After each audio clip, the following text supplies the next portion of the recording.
The music that you listen to will influence your mood, and there's nothing really complex about this at all. Music is one of those things that can actually have quite a big influence on your mood and your life direction and the choices that you make, essentially. If you are someone that listens to quite degenerate music about like the money, sex, drugs,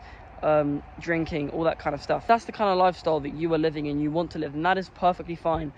But if that's not the kind of lifestyle that you want to live, if you don't want to live the degenerate lifestyle, then why are you listening to that kind of music? Because it will, over time, influence the choices that you make, influence your mood to be more aligned to that kind of lifestyle, and it will be something that you kind of crave. And if you want to improve your life, and if you want to go on a kind of self-improvement journey like I and many others have been, then listening to that kind of music is counterproductive, because it will make you crave instant gratification activities like drinking, drugs, and parties and degenerate activities. Like, if you are on self-improvement and you want to increase your progress on that path, then listening to music and talking about things that are exactly the opposite of that is entirely counterproductive, because it just influences your choices against the kind of self-improvement path that you want to take. And you probably have noticed this as well. If you listen to sad music, then you're probably going to feel some kind of sadness build up inside of you. And sometimes if you're in the gym or you're doing some kind of physical task, you can often channel that sadness into anger and revenge, which can be quite a good thing. If you're in the gym and you're listening to songs that are quite upbeat, have quite a nice rhythm, have nice melodies and harmonies and all that sort of stuff, and it's invoking like a fire inside of you, like an anger or a revenge, and as I say, the sad songs can invoke that same kind of fire inside of you and urge you to improve your life so you don't feel that sadness anymore. That's kind of the logic that I at least see with those kind of things anyway, and I know that many people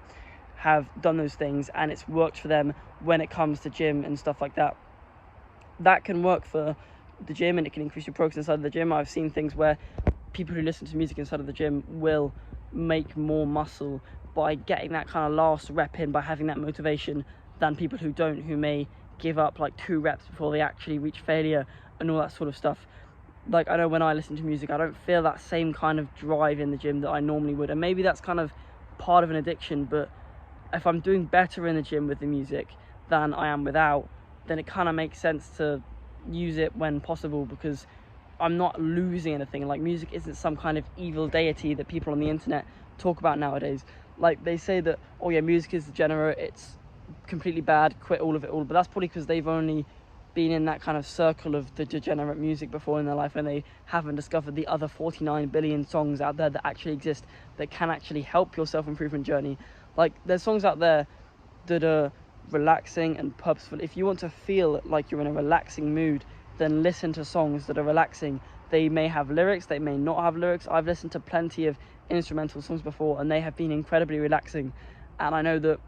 some people that I know, they like to listen to non-lyrical music when they're actually doing work. I don't really like to listen to any kind of music when I'm doing work, because I quite like the silence and I work quite well in the silence. But I know people that listen to like classical music and stuff like that, and I can kind of see how if you're listening to that, that's going to kind of, the chords or whatever, the tunes, the rhythm, the melodies, etc, I don't know all the music terminology and stuff like that, that would be able to invoke kind of a flow state and a fire inside of them that's going to mean that they're able to more efficiently and more productively get work done. Maybe that goes against the whole kind of deep work philosophies and stuff like that, which I've not really looked into that deeply, since most of the work I've done in my life with studying and YouTube and stuff, it's quite conscious and intensive, and I don't really normally get thoughts in my mind anyway during these kind of work. So I feel like I've hit the nail on the head naturally with things like studying and recording videos and all the other kind of work I've done in my life. So there is definitely a way to help make music benefit your self-improvement journey, and it's a pretty simple thing to do. If you want to feel happy, then listen to happy music. If you want to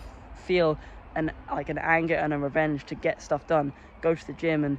get some physical activity, a workout in, then listen to stuff that's upbeat, angry, sad, and channel that into emotions that are actually going to make you lift the weight more, if that makes sense. And if you want to get some work done, maybe listen to like some upbeat instrumental music, and that's going to get like your brain working, your muscles kind of moving in your fingers or whatever, and you're typing your emails and all that sort of stuff. There is definitely an easy way to make